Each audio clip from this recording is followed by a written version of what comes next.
नमस्कार, आप देख रहे हैं राष्ट्र प्रथम और मैं हूं जय शर्मा। आप सभी का स्वागत है ट्विटर से कार्यक्रम में। नजर करते हैं आज की मुख्य ट्वीट पर। आज अमित शाह ने ट्वीट करते बताया कि सेवा के अद्वितीय प्रतीक देश के प्रधानमंत्री नरेंद्र मोदी जी के जन्मदिन को सेवा पखवाड़े के रूप में मना रही है, जिससे अंतर्गत आज प्रधानमंत्री Narendra Modi cross country slam दौड़ का शुभारंभ किया। समाज के हर वर्ग को मुख्य धारा से जोड़ना नरेंद्र मोदी जी का लक्ष्य है। इसी उद्देश्य से बीजेपी दिल्ली ने ट्वीट करते हुए बताया कि इस दौड़ का आयोजन किया है, जिसमें दिल्ली की झुग्गी बस्तियों एवं अन्य क्षेत्रों के हजारों बच्चे सम्मिलित होकर शिक्षा के साथ साथ खेलकूद से भी जुड़ेंगे और उनका आत्मविश्वास भी बढ़ेगा। आम आदमी पार्टी को अब लोग देश भर में पसंद कर रहे हैं। पूरे देश में जनता द्वारा चुने गए आपके सभी जनप्रतिनिधियों के साथ बातचीत की और कहा, बंद करो मीडिया को धमकी देना, ऐसे देश कैसे तरक्की करेगा। आइए क्या कहा अरविंद केजरीवाल ने, सुनते हैं। प्रधानमंत्री के दफ्तर में एक सज्जन काम करते हैं, मीडिया एडवाइजर हैं, शायद हिरेन जोशी जी मीडिया एडवाइजर है। हिरेन जोशी जी हैं, एक मीडिया एडवाइजर हैं प्रधानमंत्री के। मेरे को कई एडिटर्स दिखा रहे थे, बड़े बड़े चैनलों के, हमारे देश के बड़े बड़े चैनलों के मालिक, उनके एडिटर्स, उनको क्या गंदी गंदी गालियां लिख के भेजते हैं। वो केजरीवाल को दिखाया तो ये कर देंगे, केजरीवाल को दिखाया तो वो कर देंगे। आम आदमी पार्टी को दिखाने की जरूरत नहीं है। आप अपने चैनल का दुरुपयोग कर रहे हो, हम तुम्हारा ये कर देंगे, वो कर देंगे, फलाना कर। क्या धमकियां दे रहे हैं वो? ऐसे देश चलाएंगे? ऐसे धमकियां देंगे? फिर फोन कर करके धमकियां देते हैं। मैं आज यहां से हिरेन जोशी जी को एक ही चीज कहना चाहता हूं, अगर किसी ने आपके स्क्रीनशॉट जो आप इनको मैसेज भेज रहे हो, इन्होंने सोशल मीडिया में डाल दिए, आप भी और प्रधानमंत्री जी शक्ल दिखाने लायक नहीं बचोगे इस देश के अंदर। और ये जो आप धमकियां देते हो ना, कईयों ने रिकॉर्डिंग करके रख रखी है आपकी। अगर किसी दिन किसी ने आपकी रिकॉर्डिंग सोशल मीडिया में डाल दी, शक्ल दिखाने लायक नहीं बचोगे। बंद करो ये गंदगी, बंद करो इस तरह से मीडिया को धमकाना। कांग्रेस ने ट्वीट करते बताया कि भारत जोड़ो यात्रा के दौरान प्यार और अपनेपन की यह मिठास ही देशवासियों को एकजुट करेगी, अपनी विविधताओं की पहचान कराएगी। सुनिए ऐसी एक भावुक करती हुई कहानी, खुद एक भारत यात्री की जुबानी। ओगट्टे ओगट्टे राहुल गांधी ओगट्टे, जोड़ी सी भारता जोड़ी सी। पहली बार कन्याकुमारी से शुरू करने का मौका मिला, देश का आखिरी हिस्सा। धीरे धीरे जब लोगों का प्यार मिलता गया तो बहुत ही अच्छा लग रहा है। अब एनर्जी डबल हो गई है। मैं एक किसान परिवार से बिलोंग करती हूँ। किसान की बेटी होने के नाते मैं प्राउड फील करती हूँ और मैं साथ ही उनका संघर्ष, उनका दर्द महसूस करना चाहती हूँ। इसलिए मैं कभी कभी बीच में खाली पैर वॉक कर लेती हूँ। एक दिन मैंने पूरा डेडिकेट किया है किसानों को। मैंने बिल्कुल भी चप्पल नहीं पहनी थी उस दिन, जूते नहीं पहने थे। हमारे छत्तीसगढ़ में कांग्रेस की सरकार है, उसके बावजूद यहाँ मैं आई हूँ। मैं इस यात्रा को सपोर्ट करने के लिए आई हूँ और लोगों को एक मैसेज देने के लिए पहुंची हूँ। हम जो आदिवासी लोग हैं एक सुरक्षित हाथों में है, ऐसा महसूस करते हैं जब से हमारे यहाँ कांग्रेस की सरकार बनी है। अरविंद केजरीवाल ने बताया कि सत्येंद्र जैन किसी और देश में होते तो उन्हें पुरस्कार मिलता। उन्होंने देश को फ्री इलाज, मोहल्ला क्लिनिक दिया, फ्री बिजली दी, जेल में डाला हुआ है। पिछली 3 सुनवाई में जज सबूत मांग रहे हैं कि सीबीआई से सबूत नहीं दे पा रही केंद्र, अब केंद्र कर रही है जज बदलो। सत्येंद्र जैन जी किसी और देश में होते ना, उनको भारत रत्न दे देते। उस आदमी ने मोहल्ला क्लिनिक दिया इस देश को, जिसकी पूरी दुनिया में चर्चा है। यूएन के सेक्रेटरी जनरल ने आके कहा कि मोहल्ला क्लिनिक सारी दुनिया को अपनाना चाहिए। उस आदमी ने फ्री बिजली का इजाद किया, उसी ने निकाला आइडिया कि बिजली फ्री भी दी जा सकती है। उस आदमी ने पूरी दिल्ली को फ्री इलाज दिया। आज दिल्ली के अंदर जो हर आदमी को फ्री इलाज मिल रहा है, उसकी वजह से मिल रहा है। उसको 3 महीने से इन्होंने जेल में डाला हुआ है और अभी पिछले 3 सुनवाई से जज बार बार पूछ रही है सीबीआई वालों से, ईडी वालों से, भाई कोई सबूत तो दिखा दो, इसका कसूर क्या है? पढ़ा होगा आपने अखबारों में। जज ने 3 हेयरिंग में पूछा कि कोई तो सबूत दे दो, एक तो सबूत दे दो इसके खिलाफ। वो एक भी सबूत केंद्र सरकार नहीं दे पाई। तो 3 हेयरिंग के बाद केंद्र सरकार आके कहती है ये जज अच्छा नहीं है, जज बदलो। शर्म की बात है, ये हो क्या रहा है इस देश में? ये देश के अंदर हो क्या रहा है? कहते हैं जज अच्छा नहीं है, जज बदलो। और अब इन्होंने एक और नया पैंतरा शुरू कर दिया। सतिंदर जैन के घर रेड मारी, कुछ नहीं मिला। उसी दिन इन्होंने किसी और ज्वेलर के यहां रेड मारी, उसके यहां कैश मिला। बोले सतिंदर जैन के सहयोगी के यहां कैश मिला। रे काहे का सहयोगी? कोई जान ना पहचान, किसी अरे गहरे के यहां रेड मार देते हो। अब कह रहे हैं मनीष के साथ भी यूं ही करेंगे। मनीष के यहां कुछ नहीं मिला इनको। कांग्रेस ने ट्वीट करते बताया कि भारत जोड़ने के इस जज्बे को सलाम। जब हौसला पर्वत सा ऊंचा हो, हर तकलीफ छोटी नजर आएगी। हाथों में तिरंगा लिए जो निकले हैं, कोई मुश्किल अब है हमें कहां रोक पाएगी। आइए देखते हैं कांग्रेस ने ट्वीट किया हुआ एक वीडियो। मेरा नाम श्रवण कुमार गुजर। सर पैर में मोच आ गया।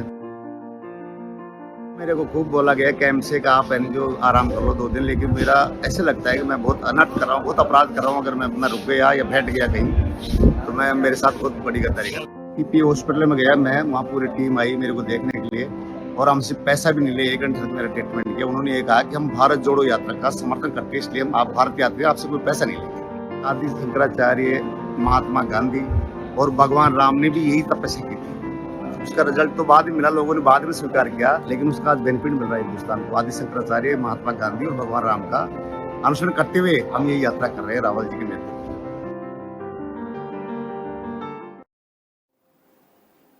बीजेपी ने अपने ट्वीट में बताया कि ये नया भारत है। नया भारत विश्व गुरु की जिम्मेदारी निभाता है। भारत एक ऐसी जगह अभी पहुंचा है कि वो विश्व गुरु की जिम्मेदारी निभाएगा और इससे लेते हुए बीजेपी ने एक वीडियो ट्वीट किया है। आइए देखते हैं ये वीडियो। मैं मेरे आंख के सामने भारत मां का वो रूप देख रहा हूं, वो जगत जननी का रूप देख रहा हूं। फिर एक बार मेरी भारत माता विश्व गुरु के स्थान पर विराजमान हो।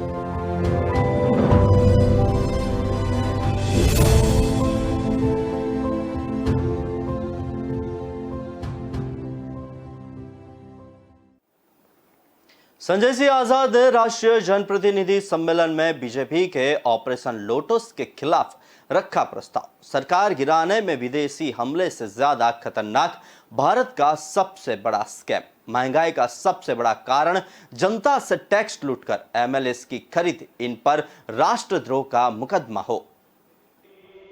हमारे बहुत सारे साथी वक्ताओं ने ऑपरेशन लोटस के बारे में अपनी बात रखी। इससे संबंधित एक प्रस्ताव आपके सामने रख रहा हूं और इसको पास करने की गुजारिश आपसे कर रहा हूं।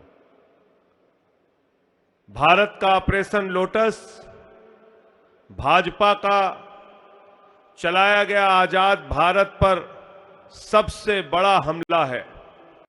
यह किसी विदेशी हमले से भी ज्यादा खतरनाक है। जैसे विदेशी हमले में विदेशी ताकत देश की सरकार को गिरा देती है, उसी तरह ऑपरेशन लोटस देश के अलग अलग हिस्सों में चुनी हुई सरकारों को गिराकर लोगों के सर पर गैर कानूनी सरकारें बिठा देता है। ऑपरेशन लोटस आजाद भारत का सबसे बड़ा स्कैम है। इसमें हजारों हजार करोड़ रुपए की लूट हुई है। इन पैसों से विधायक खरीदे गए हैं। ऑपरेशन लोटस भारत में महंगाई का सबसे बड़ा कारण है। गरीब जनता पर भारी भरकम टैक्स थोपकर सरकारी पैसे इकट्ठे किए जाते हैं और फिर उस पैसे को लूटकर भाजपा एमएलए खरीदती है।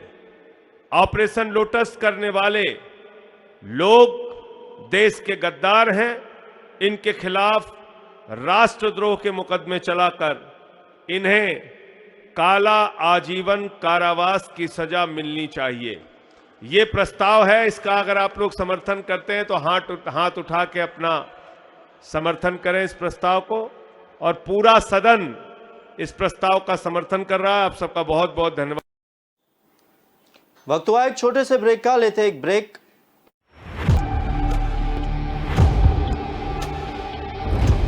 तन में बहता वो हमसे है ये कहता, सम्मान के बदले जान भी दे तो नहीं है जाता रे। युग युग की जंजीरों को हमने ही काटा रे, बोल उठा ये जग सारा जय हो। युग की जंजीरों को हमने ही काटा रे।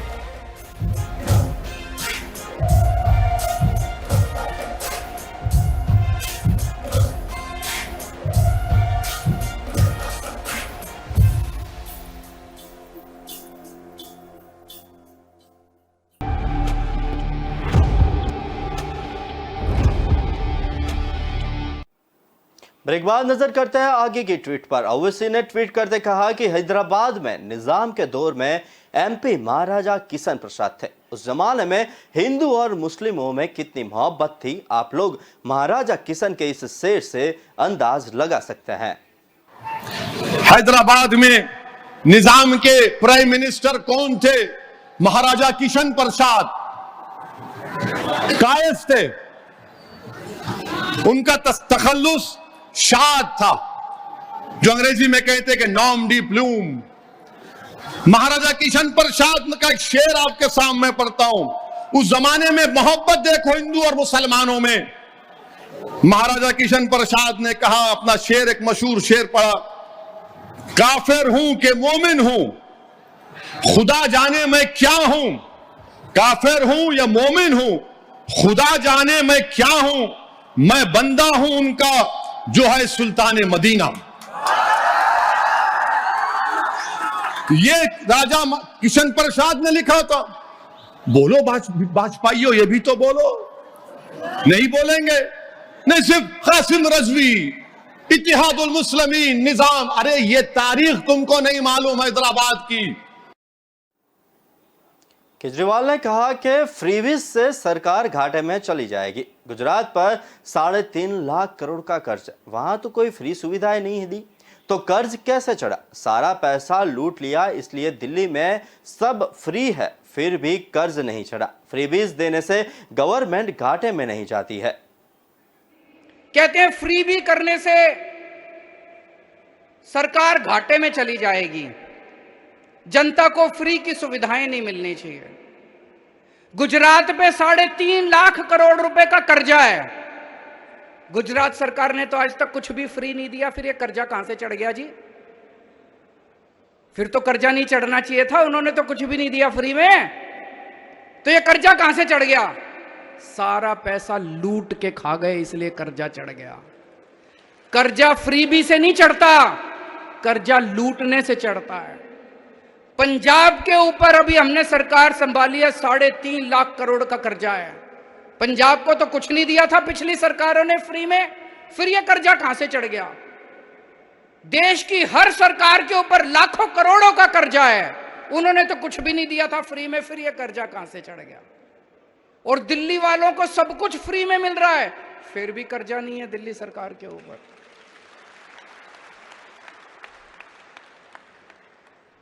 तो फ्री भी देने से कर्जा नहीं चढ़ता, फ्री भी देने से सरकारें घाटे में नहीं जाती। दो किस्म की राजनीति है, एक वो जो सरकारों को लूटते हैं, देश को लूटते हैं, पैसा कमाते हैं, भ्रष्टाचार करते हैं, अपने परिवार के घर भरते हैं, 7 पुश्तों तक इन्होंने पैसे कमा रखे हैं, 7 पुश्तें इनकी घर बैठ के खाएंगी। और दूसरी वो राजनीति है जो फ्री में देती है सबको, जनता के भले के लिए ईमानदार राजनीति। राजनीतिक पर्यटक बंगाल में वापस आ रहे हैं। इस बार भारत में सबसे सुरक्षित शहर कोलकाता देखने के लिए। इसका एक ही एजेंडा है, बंगाल में अराजकता पैदा करना, लोगों के जीवन में शांति और व्यवस्था को बाधित करना। शुद्र राजनीति में शामिल होने के लिए क्या कहा कुणाल घोष ने, आइए सुनते हैं। বিজেপির যে এই সংসদীয় দল না ওদের কি ঘোড়ার ডিম যারা এসেছিলেন, এই তো রাজনৈতিক পর্যটক, ওদের কম্পালশন, গন্ডগোল করতে চেয়েছিল, বড় অশান্তি চেয়েছিল, শিখিয়েছিল পুলিশকে আক্রমণ করো, এতটা যাতে পুলিশকে রিয়্যাক্ট করতে হয়, অস্থিরতা তৈরি হয়নি। সেদিনকে বিজেপির গুন্ডারা লাঠি, ইট, রড, গোলা, গুলি, বারুদ, বোমা, বন্দুক সব তৈরি রেখেছিল, সব অনেকটা ব্যবহার করেছে। পুলিশকে হত্যার চেষ্টা হয়েছে, উপনগরপালকে হত্যার চেষ্টা হয়েছে, 27 জন পুলিশ কর্মী ইনজিওর্ড, সাধারণ মানুষের ক্ষতি, ব্যবসার ক্ষতি, রাস্তাঘাট, গোটা কয়েক লোক, জনগণ নেই, গোটা কয়েক গুন্ডাকে এনে গুন্ডামি করিয়েছে। এখন শাক দিয়ে মাছ ঢাকতে রাজনৈতিক পর্যটক পাঠিয়েছে। Safest city in India Kolkata দেখতে এসেছে, মিথ্যা কথা বলছে, সন্ত্রাস নিয়ে যান না। যদি দেখতে এসে থাকেন উপনগরপালের স্টেটমেন্ট নিন, যান বড়বাজারের হাওড়ায় ব্যবসায়ীদের স্টেটমেন্ট নিন, নাগরিকদের স্টেটমেন্ট নিন, আর জিজ্ঞাসা করুন আপনাদের বিরোধী দলনেতা একা একা হেঁটে হেঁটে 3 জন মহিলা পুলিশ কর্তব্য পালন করছিলেন, ডোন্ট টাচ মাই বডি, আর হেঁটে হেঁটে চলে গেল, পুলিশের গাড়িতে উঠে চলে গেল, বিনা বাধায় সারেন্ডার। বিধানসভায় আলোচনার জন্য গতকাল ওদের প্রস্তাব অধ্যক্ষ পড়তে দিলেন, ওদের সংখ্যা নেই, নির্দিষ্ট সংখ্যা নেই, দলনেতা নেই, বিজেপি বসে পড়ল, মুখ পড়লো বিজেপির। উদ্দেশ্য গন্ডগোল করা, উদ্দেশ্য গন্ডগোল করা। উত্তরপ্রদেশে যান না, পরের পর ধর্ষণ, হত্যা, নির্যাতন চলছে, তখন মনে থাকে না? বাংলা একদম ঠিক আছে, ভালো আছে, তো ওদের এসছে মুখ রক্ষা পাঠাতে হয়, আবার কিছু বিষ মেশাতে এসছে, ফলে ওদের এই সফরের কোনো তাৎপর্য নেই। এটা বাংলা বলেই ইচ্ছে মতো ঘুরে বেরিয়ে সমালোচনা করতে পারে। এটা যদি উত্তরপ্রদেশ বা ত্রিপুরা হতো, এয়ারপোর্ট থেকে মেরে বার করে দিত, তখন খেয়াল থাকে না? এটা বাংলা বলেই শান্তি আছে, গণতন্ত্র আছে, বিরোধী দল স্বেচ্ছাচারিতা করছেন। আমাদের একটা বক্তব্য, কেন শুধু ক্ষতি করছেন, শুধু সাধারণ জনগণের হামলা, পুলিশের উপর হামলা? রাজনীতি করুন, ইস্যুতে করুন, মানুষের জন্য করুন। গুন্ডামি করেছেন, এখন শাক দিয়ে মাছ ঢাকতে এইসব দল পাঠিয়েছে, এদের কোনো গুরুত্বই নেই। दिल्ली के मुख्यमंत्री अरविंद केजरीवाल ने कहा कि खान अमनतुल्ला को पकड़ लिया, कुछ नहीं मिला उसके घर पर, और उसके घर पर कह रहे हैं कि उसके सहयोगी के घर पर फलाना ढिमकाना मिला। सहयोगी कह रहा है ये सब उनका है, मेरा है, इनका ऑपरेशन लोटस फेल हो गया है, तो अब एमएलए को कह रहे हैं कि बीजेपी में आ जाओ, नहीं तो अमानत वाला हाल करेंगे। अब कल इन्होंने अमानतुल्ला को पकड़ लिया, अमानतुल्ला को भी बोले उसके घर कुछ नहीं मिला, अमानतुल्ला के यहाँ, उसके सहयोगी के यहाँ फलाना मिला, ढिमका मिला, ये मिला। उसका सहयोगी सारे टीवी चैनलों में जा जाके कह रहा है जी जो भी मिला मेरा है, और उसके यहाँ भी कुछ नहीं मिला से। अब उसका इन्होंने ढिंडोरा पीट दिया। तो अब मेरे को ये पता चला है इनका ऑपरेशन लोटस तो फेल हो गया। इन्होंने दिल्ली के अंदर हमारी सरकार तोड़ने की कोशिश करी, 20-20 करोड़ रुपए एक एक एमएलए को इन्होंने कोशिश करी, एक भी एमएलए नहीं टूटा। हमने सारे के सारे गिनती करा दी थी विधानसभा के अंदर, एक भी एमएलए नहीं टूटा। फिर ये पंजाब गए, पंजाब के अंदर 25-25 करोड़ एमएलए को देने की कोशिश करी। इनकी प्लानिंग थी पंजाब में भी और दिल्ली में भी 40-40 एमएलए खरीद के तोड़ लेंगे, पंजाब में भी ये नहीं तोड़ पाए। अब इन्होंने ऑपरेशन लोटस फेज 2 शुरू किया है।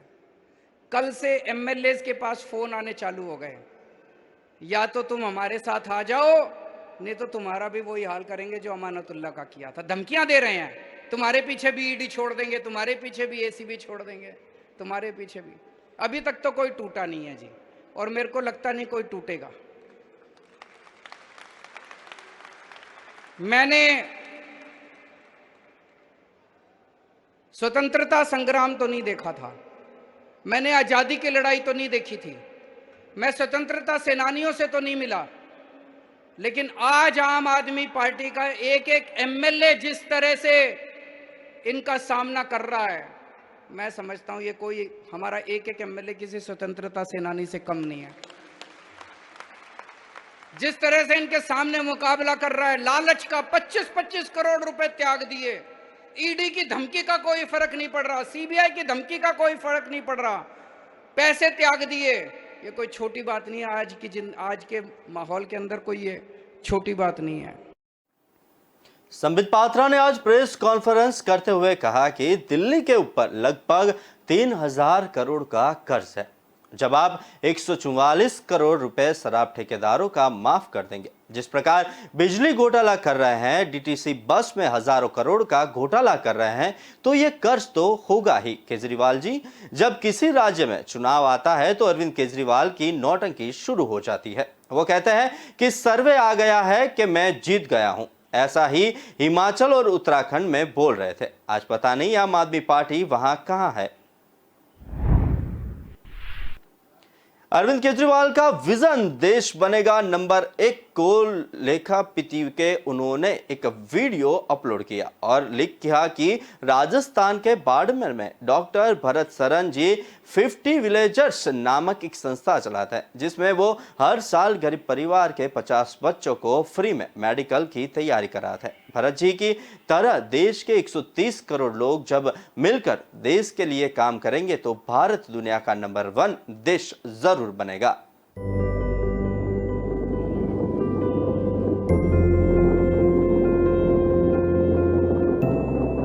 राजस्थान के बाड़मेर में रहने वाले भरत सरन, जो पेशे से एक डॉक्टर हैं, 50 विलेजर्स नाम की एक संस्था चलाते हैं, जो हर साल 50 गरीब बच्चों को मेडिकल एंट्रेंस एग्जाम की तैयारी मुफ्त में कराती है।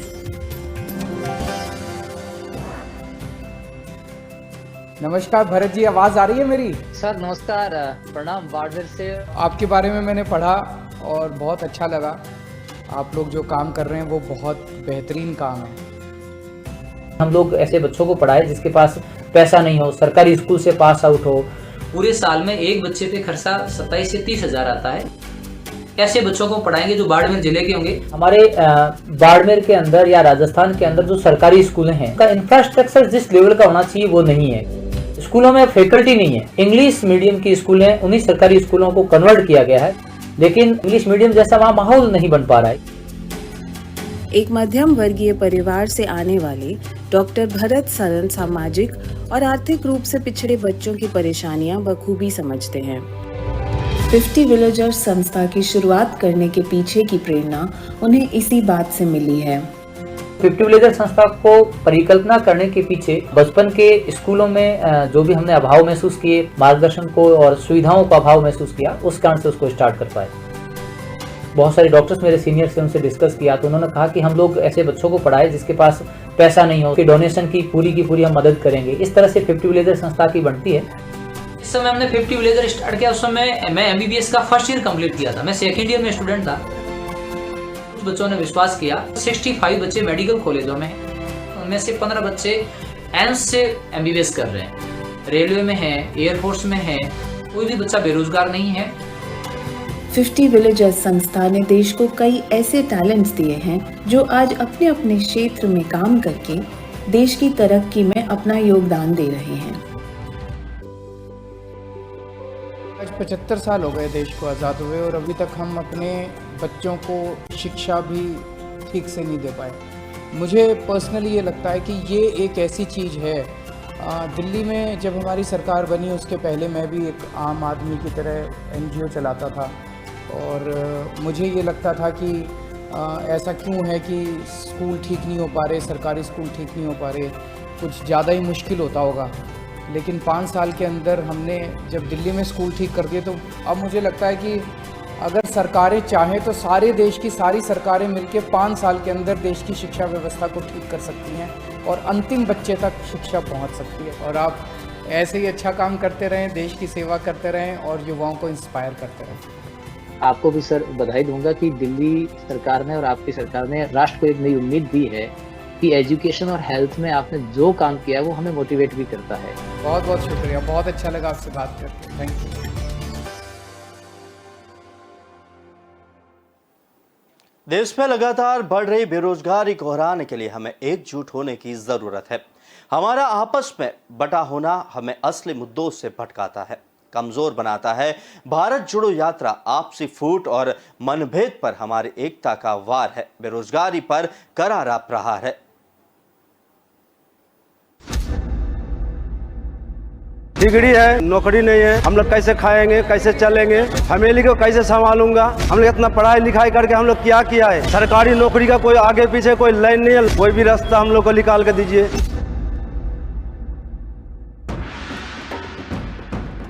ये रोजगार वही दे सकता है जिसे देश की फिक्र हो, जिसे देश के युवाओं की फिक्र हो। देश की स्थिति दयनीय हो गई है, युवाओं के पास रोजगार नहीं है। सरकारी पदों को ये भर नहीं रहे हैं, प्राइवेट सेक्टर में जॉब्स कम हो गई है। इंजीनियर्स, डॉक्टर्स, एमफिल, पीएचडी किए हुए चाय पकौड़े तल रहे हैं। सबसे ज्यादा जो बेरोजगारी है 45 साल में, वो इस वक्त मोदी सरकार में है। मोदी जी ने पहले कहा था कि हम 2 करोड़ नौकरियों का सृजन करेंगे हर वर्ष। रोजगार सृजन की तो बात ही खत्म है, जो रोजगार थे उनको भी खत्म करने का काम किया है। गलत नीतियों को लागू किया, जीएसटी लागू करा, नोटबंदी करी, स्मॉल इंडस्ट्री जो थी, जो छोटे उद्योग थे उनको खत्म करा और उससे बेरोजगारी दर रोज बढ़ती गई। जैसे ये अग्निपथ योजना लेकर आए, 4 साल बाद वो युवा करेगा क्या? जो हमारे देश के युवा हैं, उनका भविष्य बिल्कुल अंधकार में हो गया है। कब तक आप लोग चुप बैठेंगे? अगर बोलने की क्षमता नहीं रखे तो आपके अधिकार सरकार ऐसे ही मारती जाएगी।